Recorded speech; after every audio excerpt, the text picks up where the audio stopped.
بسم الله الرحمن الرحيم اللهم صل على محمد السلام عليكم ورحمة الله وبركاته إلهي waxaan ka baryaa marka ugu horeysa inuu kulanka iyo jamaca inoo barakeeyo kulan uu aqbalay oo alla agtii maqbuul alla inuu inooga dhigo waxa yeelay kulamada dadku isugu yimaadaan saddex kulan iyo saddex gola ugu wanaagsan golayaasha in khayr la isu farayo iyo in sadaqa la isku boorinayo iyo in cid lagu heshiisiinayo marka waa kulan kamid ah saddexda ilaahay kulamada uu ogol yahay intaasi waa iga muqadimo madaxweyne Muuse waa uga mahad celinayna kulanka iyo xukuumaddiisa madaxweyne ku-xigeenka gudoomiyaha baarlamaanka madaxda kale fadhida wasiir al-awqaaf dhammaan kulankan gabagabadii nadwada kadib culimada qasriga madaxtooyada saakay madaxweynaha ugu qaabilay jazakallahu khayr markaan mahad celinayna waxaan ilaahay ka baryaa mid mira dhala oo inta cumrigeena iyo kadibba loo aayo inuu noqdo kulankan midhaha ka soo baxa runtii khayr badan baa meeshan ka dhacay waqti badan baa la geliyey hanti badan baa gashay wuxuuna la qabanaya insaanku qabanayo wuxuu wax ku ool ku yahay marka ay niyadu daacataho dar ilaahay tahay wixii kale laakiin waa habaan manfuuran daal iyo tacab baa laga qaadaa marka ilaahay waxaan ka baryaynaa dadaalkii badnaa ee la bixiyay xukuumad iyo shacab iyo culimo inuu ilaahay inoo ka dhigo mid niyad wanaagsan ahaa oo ikhlaas ahaa oo rabbigay aqbalay hasan ilaahay ka baryaynaa subxaanahu wa tacaala inta bacdigeed madaxweyne markii xukunka iyo tan la gaadhin madaxweyne maadan ahayn oo shakhsi baad ahayd kadibna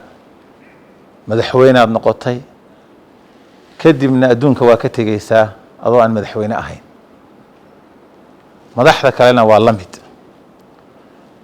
xukunka iyo kursiga ummadda u sarreeya aad fadhido mas-uuliyaddiisana waa wataa imtixaankiisa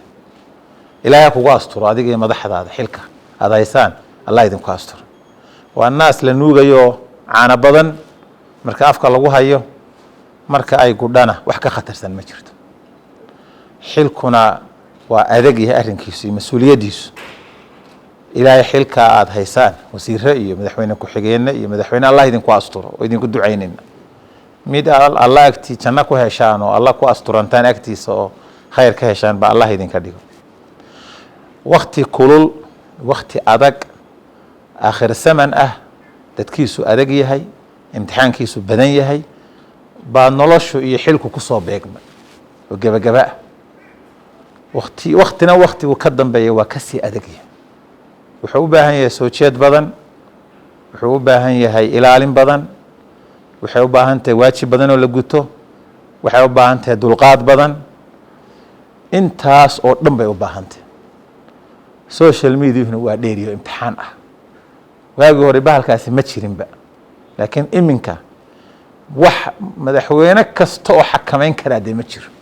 ayadaa isagoo fadhiyo qofku wuxuu raba sheegaya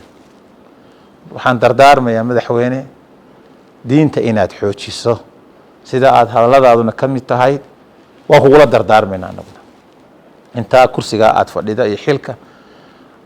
caqligaaga maamulkaaga aqoontaada dadaalkaaga inaad isugu geyso iyo xukuumadda iyo xukunkaada hayso diintaa ilaahay horumarinteeda inta itaalkaaga ah waxaan itaalkaaga ilaahay ku weydiin maayo fattaqullaha mastadactum wey wixii aad qabateen allah ka abaalmariyo wax badanna allah ku waafajiyo oo dambe shacabku madaxweynaha aad u tahay duruuf badan baa ku xeeran faqri badan baa haysta baahi badan baa haysata xagga caafimaadka xagga tacliinta xagga dhaqaalaha xag yow badan buu ka dhibaataysan yahay laakiin wax ka qabadkeedu inta kursiga aad ku fadhido kulli wax kama wada qaban karaysid waxay u baahan tahay wax ka qabad iyo waqti dheer waxay u baahan tahay inaad garab iyo xoog u hesho keligaa waxaad ka qaban kartid maaha laakiin marka la iskaashado shacab iyo xukuumad ayaa wax badan la qaban karaya dadka la tashigiisa qaybaha kala duwan bulshada inaad aada ugu dadaashid ganacsatada culimada waxgaradka dumarka ragga dhalinyarada la tashiga bulshada iyo dhegaysigooda ciidamada iyo qaybaha kala duwan. shacabkuna waxaan ugu baaqayaa wax alle wixii wanaaga waajib bay ku tahay in isku ka garab taagaan oo kaala shaqeeyaan maadaama iyagu ku doorteen oo xilka ku dhiibeen waajib bay ku tahay inay ku caasiyaanna dembi bay ku tahay. iyagana waxaan leeyahay wax alla wixii wanaagsan samcan wa taacan inay kugu garab galaan adigana allah kuu fududeeya subxaana wa tacaala. dadkaas baahan dad baan qadayn oon quraacan oo cashada say ku helaan ay adagta kuwaa buka aqalada jiifa cusbitaallada jiifa miyiga jiifa waxay dhakhtar ku aagaan aan haysan. dadkaas oo dhani xilkooda waa ku saaran su-aasheeda waxaa lagaa weydiinaya aakhiro ilahay hortiisa subxaana wa tacaala. waa waxaan u leeyahay ilaahay ha kugu asturo xilka iyo mas-uuliyadda laakiin dadaalka aad samaysid iyo xilka aad dadaashid wax weyn bay ka noqon kartaa berito iyo hawsha caynkaas ah. hawshaas aad baan u dardaarmaya shacabku iyo waktiga la joogo. waktiguna waa adeeg yahay samirkan kuu dardaarmaya iyo dulqaadka waa lagu maagaya waa lagu caayaya qaar baa kugu soo farabaxsanaya burka la soo cararaya deer markay ku arkaan dulqaadka iyo maxaan ku idhaahdaa iyo wixii la mid ah waa kuusii dardaarmaya insha allahu tacaala.